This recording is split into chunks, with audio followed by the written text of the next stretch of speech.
Good morning dear students. આજે આપણે પ્રકરણ 4 રાસાયણિક ગતિકીની વાતો કરીશું. બરાબર, અંગ્રેજીમાં એને આપણે કેમિકલ કાઇનેટિક્સના નામે ઓળખીએ છીએ.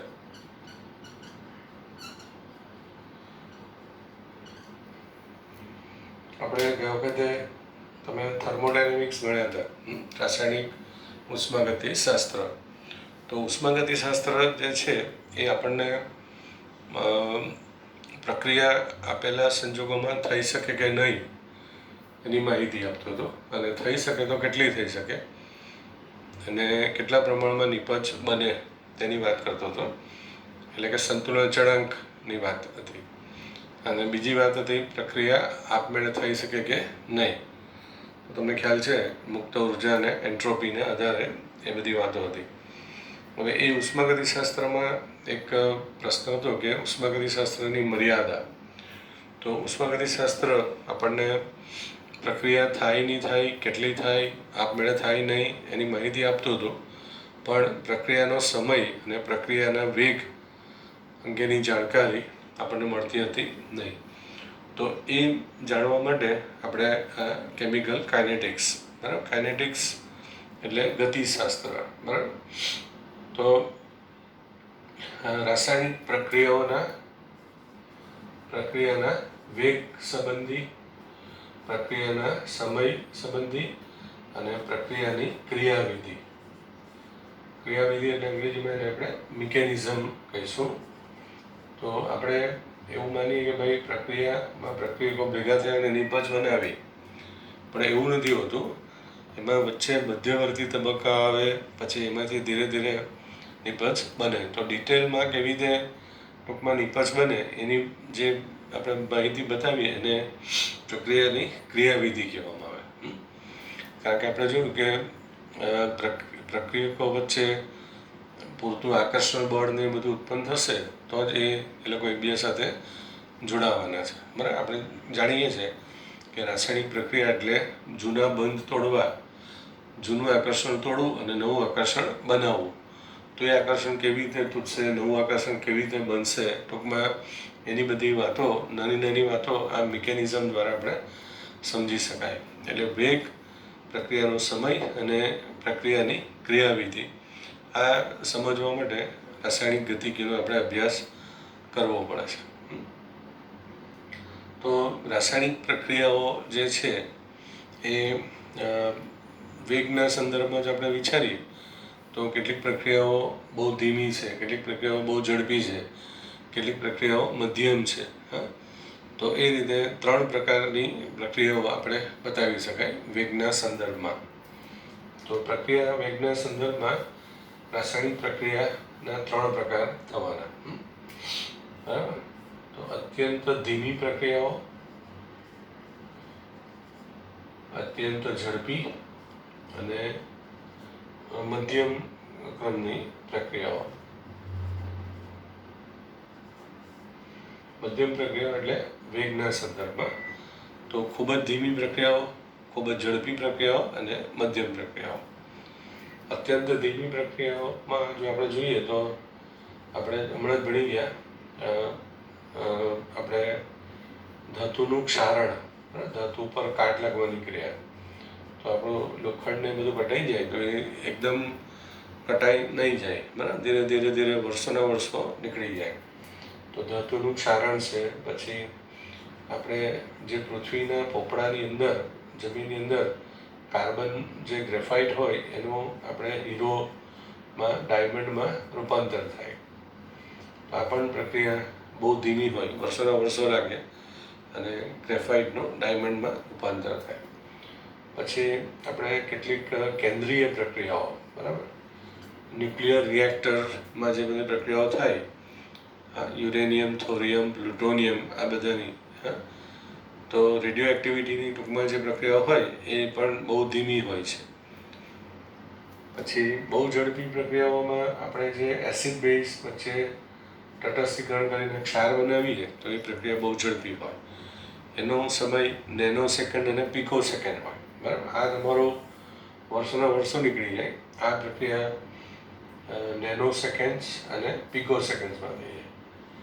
આપણે પ્રેક્ટિકલમાં એસિડ બેઝ તટસ્થીકરણ કરેલું તો એ પ્રક્રિયા બહુ ઝડપથી પતી જતી હતી. હવે આપણે જે 10 ml લેતા હતા એને માટે 1 કે 2 મિનિટ લાગતી હતી, પણ જે એક ડ્રોપ પડે એ તો તરત જ પતી જતો હતો. એટલે એ પછી આયનિક પ્રક્રિયાઓ જેમાં ધન આયન ઋણ આયનનો પ્રક્રિયામાં ભાગ લેતા હોય તો એવી પ્રક્રિયાઓ પણ અત્યંત ઝડપી હોય. તો બહુ ધીમી અને બહુ ઝડપી પ્રક્રિયાઓનો અભ્યાસ કરવો વેગના સંદર્ભમાં મુશ્કેલ હોય, બરાબર. જ્યારે મધ્યમ પ્રક્રિયાઓ, આપણે જે બધી પ્રક્રિયાઓ જોઈએ છે એ બધી મોટાભાગની મધ્યમ પ્રક્રિયાઓ છે, બરાબર. તો સુક્રોઝનું જળ વિભાજન, એસ્ટરનું જળ વિભાજન, આ બધી પ્રક્રિયાઓ મધ્યમ પ્રક્રિયાઓમાં આવશે. તો વેગના સંદર્ભમાં આ રીતે 3 પ્રકારની પ્રક્રિયાઓ આપણે આવે છે, બરાબર. હવે આ ચેપ્ટરમાં જે આપણે ભણવાનું છે એમાં સૌથી અગત્યનો શબ્દ આવ્યો આ છે પ્રક્રિયા વેગ, બરાબર.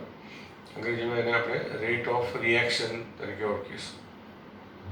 જો આ શબ્દ આપણને આવડશે તો જ આ ચેપ્ટર આવડશે. એટલે રેટ ઓફ રિએક્શનમાં જે હું સમજાવું તે બરાબર ધ્યાનથી એને સમજો, અને નોટમાં પણ બહુ સરળ ભાષામાં તમને લખીને આપ્યું છે, તો એમાંથી પણ વાંચશો અને લખશો તો ઘણી સારી રીતે સમજી શકશો, બરાબર. તો પ્રક્રિયા વેગ એટલે ટૂંકમાં આપણી પ્રક્રિયા જે થાય છે, પ્રક્રિયકોનું, આપણે જાણીએ છીએ કે કોઈ પણ પ્રક્રિયામાં પ્રક્રિયકોનું નિપજમાં રૂપાંતર થાય. અંગ્રેજીમાં પ્રક્રિયકોને આપણે રિએક્ટન્ટ કહીએ અને નિપજોને પ્રોડક્ટ્સ કહેવામાં આવે. એટલે આપણે જ્યારે પણ આપણી સમીકરણમાં આર લખેલું હોય તો તમારે સમજવાનું કે પ્રક્રિયકો છે અને પી એટલે પ્રોડક્ટ્સ છે. તો જે પ્રક્રિયકો આપણે લીધેલા હોય એ ધારો કે આટલો જથ્થો લીધો છે તો ધીરે ધીરે આ જથ્થો જે છે તે ઓછો થતો જશે અને ધીરે ધીરે એનું નિપજમાં રૂપાંતર થતું જાય.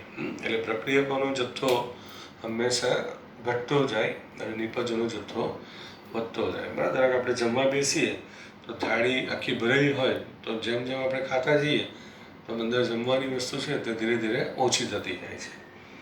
હવે ધારો કે એની સંદર્ભમાં આપણે આગળ વાત કરીએ કે ધારો કે તમને તમારા મધરે થાળીમાં પીરસીને આપી દીધું અને મૂકીને રસોડામાં જતા રહે છે, બરાબર. તમે ખાવાનું શરૂ કરો છો.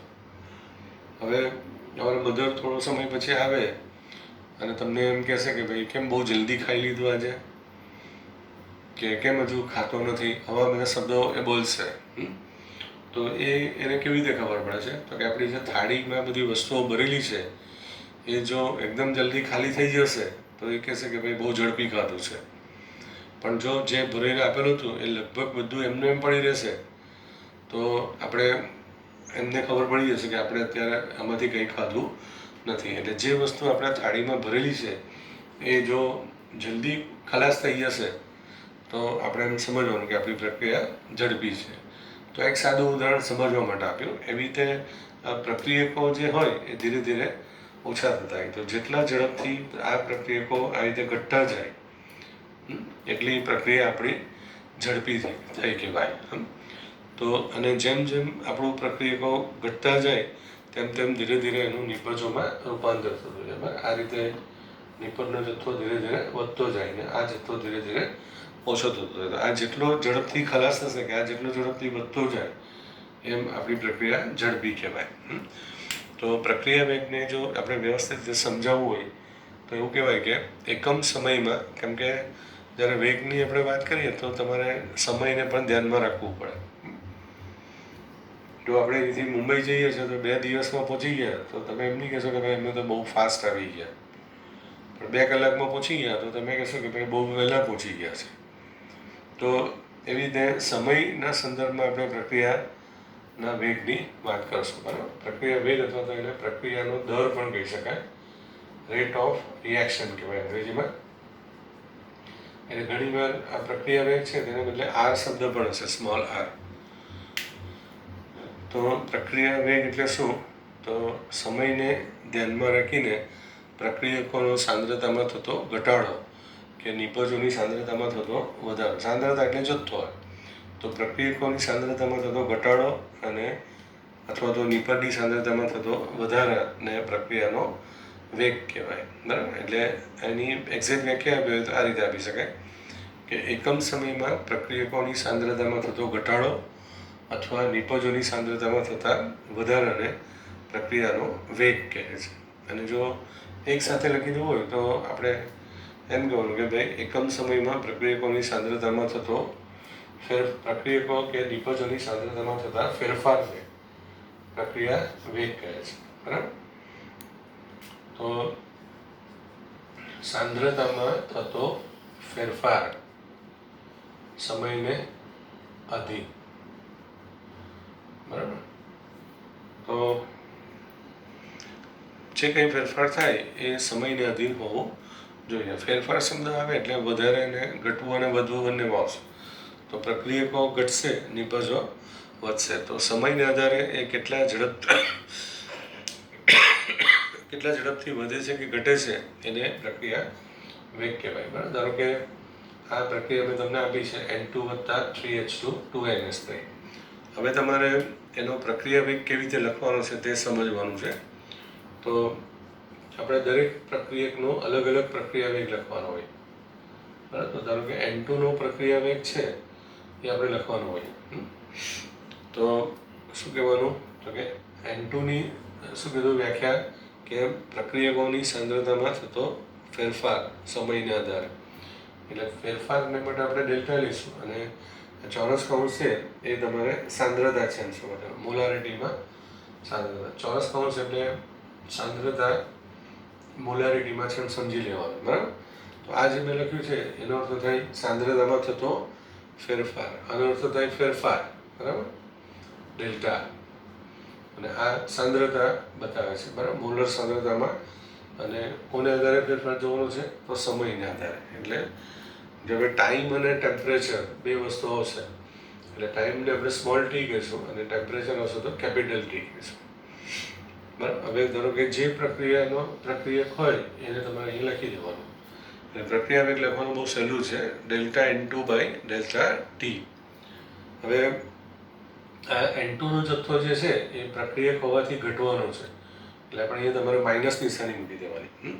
એટલે જ્યારે માઇનસ મૂકીએ ત્યારે તમારે સમજી જવાનું કે એ પ્રક્રિયક છે અથવા તો સાંદ્રતા એનું ઘટે છે, આનો જથ્થો ઘટે છે એ આ બતાવે છે. બરાબર, ધારો કે H2નો પ્રક્રિયા વેગ લખવું હોય તમારે તો આપણે કહેવાનું કે ભાઈ સાંદ્રતા H2ની સાંદ્રતામાં સમયના આધારે થતો ફેરફાર. પણ અહીંયા તમે જો કે N2નો જે ગુણક છે મોલ સંખ્યા 1 હતી. બરાબર, આ જે આગળ સંખ્યા હોય ગુણક સંખ્યા એને તત્વયોગમિતીય સંખ્યા કહેવાય.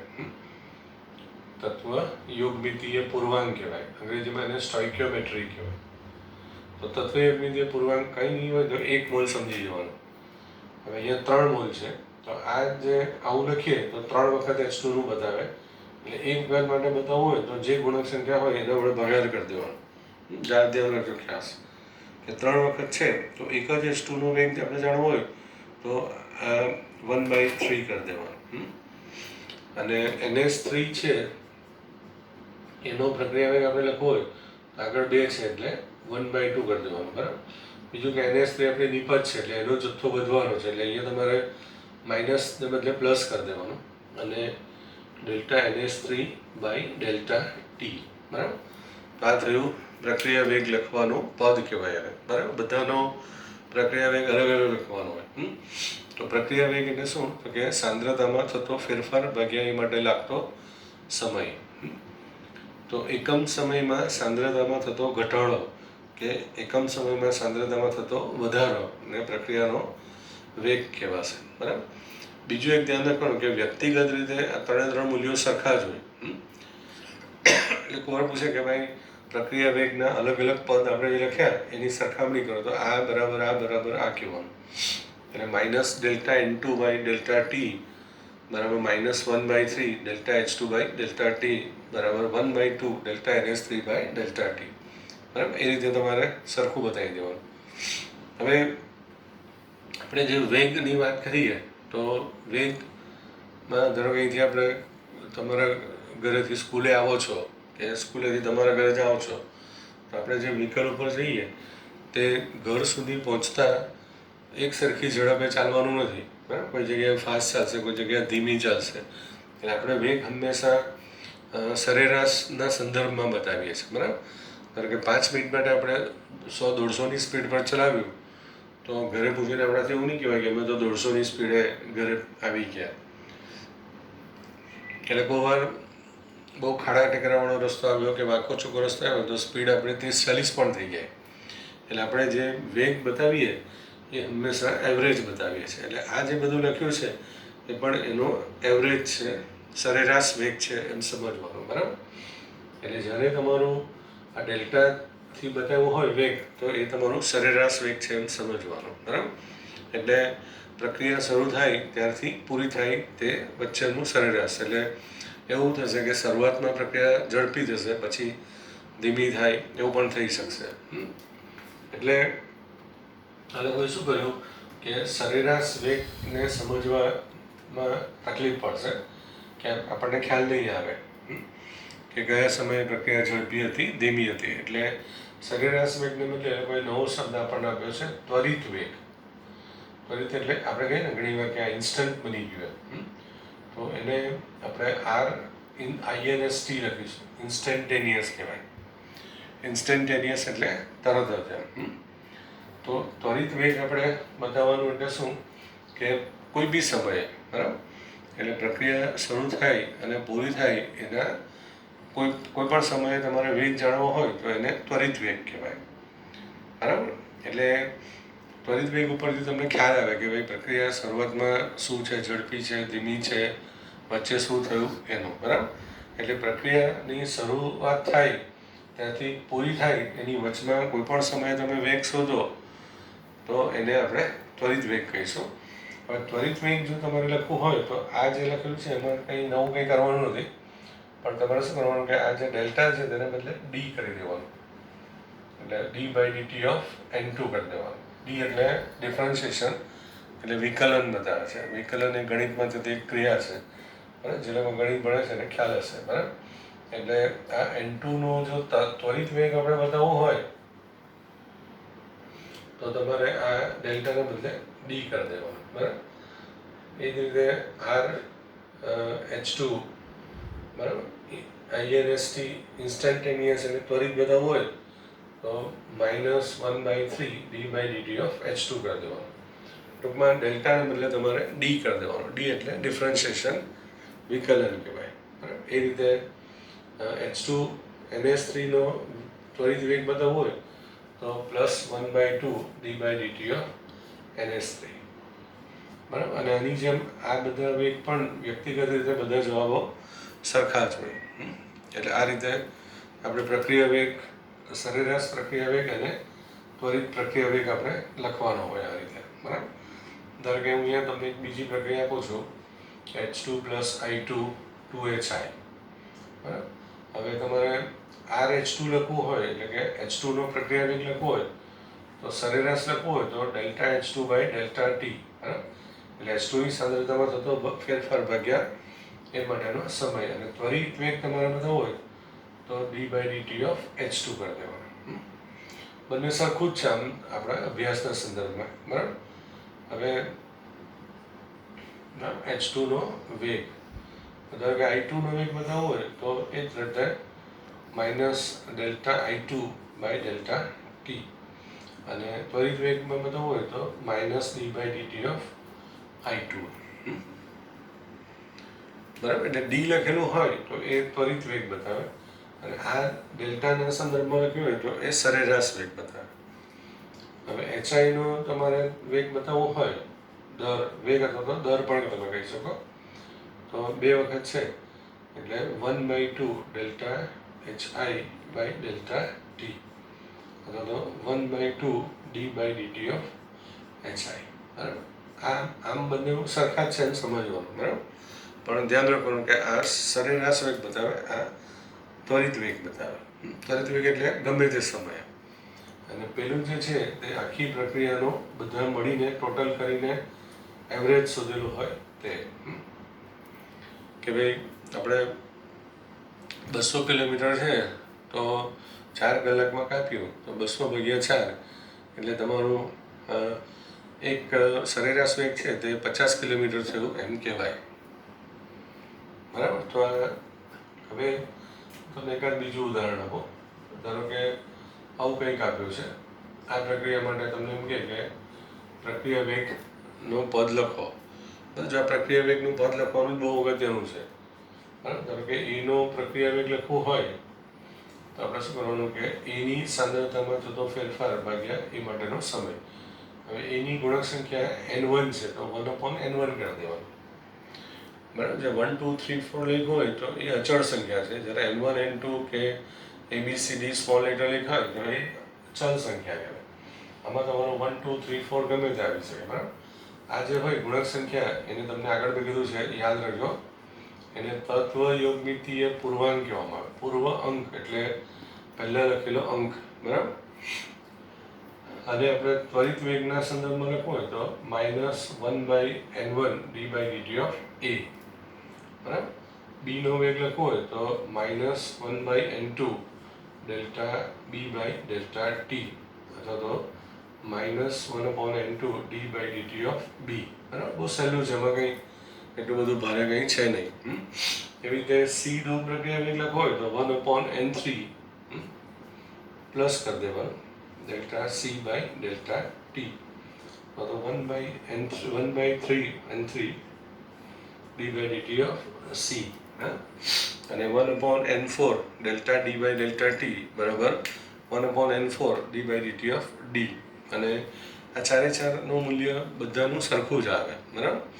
એટલે જ્યારે આપણે પ્રક્રિયા વેગ લખવાનું હોય તો કોઈ બી એક આમાંથી કોઈ બી બધાનું ચારે ચારનું લખવાનું, એકનું લખી દો તો પણ ચાલી જશે. તો આ થઈ પ્રક્રિયા વેગ અને ત્વરિત પ્રક્રિયા વેગની વાતો. હવે હા, તો આપણે ધારો કે સાંદ્રતા વિરુદ્ધ સમયનો આલેખ આપણે દોરીએ. બરાબર. આ ધારો કે પ્રક્રિયકો માટે છે તો હંમેશા ધ્યાન રાખવાનું કે પ્રક્રિયકોનું જે સાંદ્રતા હોય એ હંમેશા સમય સાથે ઓછું થતું જાય. બરાબર. આ રીતે એટલે આપણો આ 0 સમય છે તો આ જગ્યાએ જે એને છેદે તો આ જે વેલ્યુ હોય એને R0 કહેવાય. પ્રક્રિયકને તમને કીધું તેમ રિએક્ટન્ટ કહેવાય અને R0 એટલે શરૂઆતની સાંદ્રતા કહેવાય. બરાબર. એટલે આ તમારો આલેખ બતાવે છે કે જેમ સમય જશે તેમ આ મૂલ્ય તમારું સાંદ્રતાનું મૂલ્ય ઘટતું જાય. હવે ધારો કે તમારે આ જ રીતે નિપજનો આલેખ દોરવો હોય તો નિપજનો આલેખમાં આ રીતે બતાવવાનું. બરાબર. એટલે સમય સાથે જેમ જેમ સમય વધતો જાય તેમ નિપજની સાંદ્રતા છે તે વધતી જાય. આ પ્રક્રિયકને પહેલી અહીંયા નિપજ કરી દેવાનું. તો પ્રક્રિયકોની સાંદ્રતા હંમેશા ઘટે, નિપજોની સાંદ્રતા હંમેશા વધવાની. બરાબર. હવે આપણે બીજી વાતો કરીશું પ્રક્રિયા વેગને અસર કરતા પરિબળો. આપણે ઘણી બધી વાર અસર કરતા પરિબળોની વાતો આપણે કરી છે, પણ એ વેગ અસર કરતા પરિબળો છે એવું આપણે બહુ વ્યવસ્થિત રીતે ભણ્યા નથી. તો પ્રક્રિયા વેગને અસર કરતા પરિબળો એટલે શું કે આપણે પ્રક્રિયા શરૂ થઈ પછી પ્રક્રિયા ઝડપી બનાવવી છે, ધીમી બનાવવી છે તો આપણે શું કરવું જોઈએ. બરાબર. તો એને લગતી જે વાતો છે એમાં જે પરિબળો છે આમ તો આપણે બધાને ખબર જ છે કે તાપમાન છે, દબાણ છે, સાંદ્રતા છે, બરાબર, ઉદ્દીપક છે, પછી પ્રકાશની તીવ્રતા.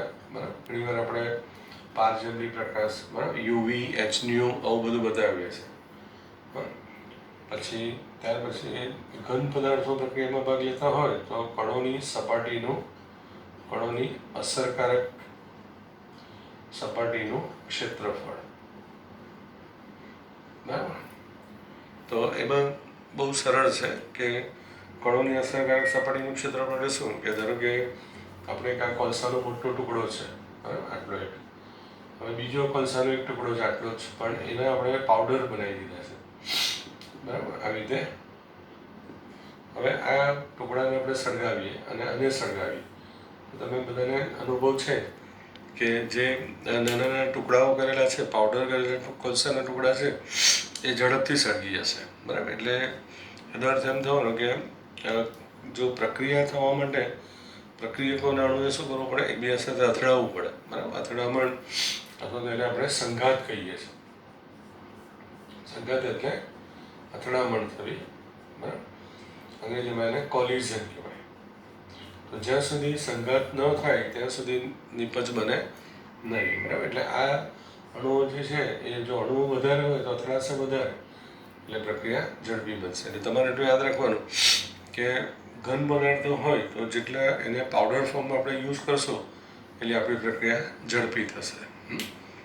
આપણે ઘરે પણ કંઈક જમવા બેઠા હોઈએ તો આખું વસ્તુ ખાવી હોય એના કરતાં એના નાના ટુકડા પાડીને ખાશું તો એ ઝડપથી ખવાશે. અને બરાબર, એ રીતના જેવું છે કે આપણે વાંચવા બેઠા હોય તો નાના નાના પ્રશ્નોમાં એને વાંચશું તો કામ આપણું ઝડપથી થશે. આખો મોટો લાંબો થિયરી હોય અને એને વાંચીએ એને બદલે એને જ નાના નાના ભાગમાં જો વાંચશું તો આપણું કામ વધારે સરળ થાય. બરાબર, એટલે કણોની અસરકારક સપાટીનું ક્ષેત્રફળ.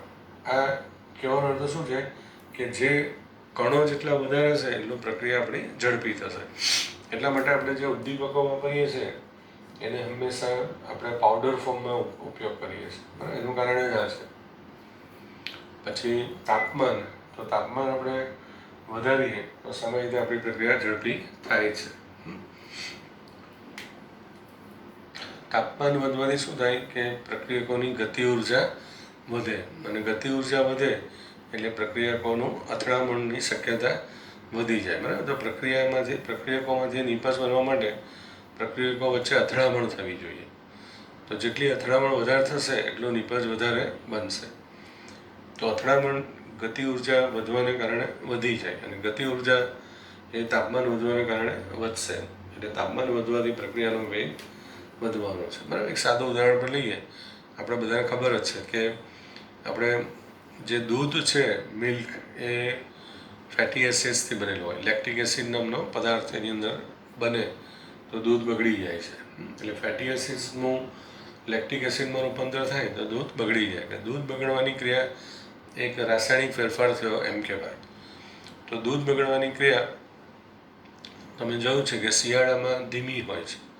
શિયાળાવાળું દૂધ બગડતું નથી, પણ ઉનાળામાં એ જલ્દી બગડી જાય છે. તો એનું કારણ એટલું જ છે કે ઉનાળામાં તાપમાન વધારે હોય, શિયાળામાં તાપમાન ઓછું હોય. એટલા માટે તો તાપમાન વધે એ ટૂંકમાં પ્રક્રિયા આપણી વધે. જ્યારે વિગતે સમજાવવું હોય તો ઉષ્માક્ષેપક પ્રક્રિયામાં તાપમાનનો વધારો કરવો એટલો બધો ફાયદાકારક નથી, પણ શોષક પ્રક્રિયા હોય તો તાપમાન વધારો તો પ્રક્રિયા ઝડપી થાય.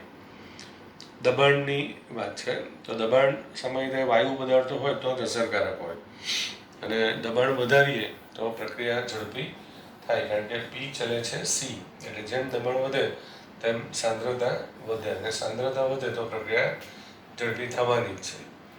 બરાબર, હવે સાંદ્રતા અને તાપમાનની વિગતે વાતો આપણે આ પ્રકરણમાં ભણવાની છે. એટલે અત્યારે યાદ રાખવાનું કે સાંદ્રતા વધે તો પ્રક્રિયા ઝડપી થાય. બરાબર, દબાણની વાતો બહુ છે નહીં. ઉદ્દીપકનું કામ હંમેશા પ્રક્રિયાને ઝડપી બનાવવાનું છે. એટલે ઉદ્દીપક કોઈ પણ પ્રક્રિયામાં આપણે નાખશું એટલે પ્રક્રિયા ઝડપી જ થશે. ઉદ્દીપક શું કરે કે અવરોધને ઘટાડે. અવરોધ ઘટે એટલે પ્રક્રિયા ઝડપી થાય. એટલે અવરોધ કરનારો પ્રક્રિયકોને જે બળ હોય તે ઓછું થાય તો ઓટોમેટિક પ્રક્રિયા ઝડપી થઈ જાય. અને પ્રકાશની તીવ્રતા છે એ એને આપણે બહુ ડિટેલમાં એનો કોઈ અભ્યાસ અહીંયા છે નહીં. તો આપણે અહીંયા સાંદ્રતા અને તાપમાન એ પ્રક્રિયાના વેગ ઉપર કેવી રીતે અસર કરે એની વિગતે ચર્ચા આપણે અહીંયા કરવાની છે. બરાબર, એટલે આટલી વાતો અત્યારે તમે નોંધ ધ્યાનમાં રાખજો, અને એની નોટ પણ હું તમને આટલાની મોકલું છું. તો એ નોટ પણ વાંચીને બરાબર લખીને તૈયાર કરી દેજો. અને નહીં સમજ પડે તો બુધવારે જ્યારે આપણે મળીએ ત્યારે તમારે પૂછવાનું. બરાબર, ઘણા બધા મિત્રો બુધવારે આવતા નથી, તો મોટી સંખ્યામાં તમે પણ આવો બધા, અને જે કંઈ તમારી મૂંઝવણ હોય તે પ્રશ્ન પૂછો. પહેલેથી પ્રશ્ન તૈયાર રાખવાના, જેથી શું થાય કે તમારો સમય નો વધારે સારો ઉપયોગ થાય. બરાબર છે. અને રોજ વાંચવાનું રાખવાનું.